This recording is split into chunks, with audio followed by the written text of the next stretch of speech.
আমি তো দেখতেছি কি আকাম করে গেল, আমি না করলাম সার্ভিসিংটা করেন না।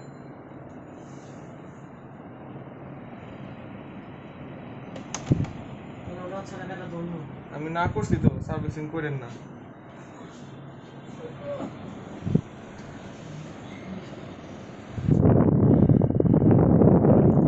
কে জানে,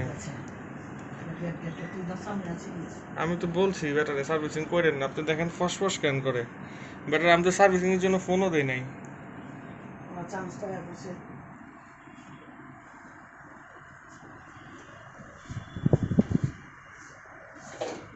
আমি বলছি এসিতে এরকম ফসফস করে, সমস্যা।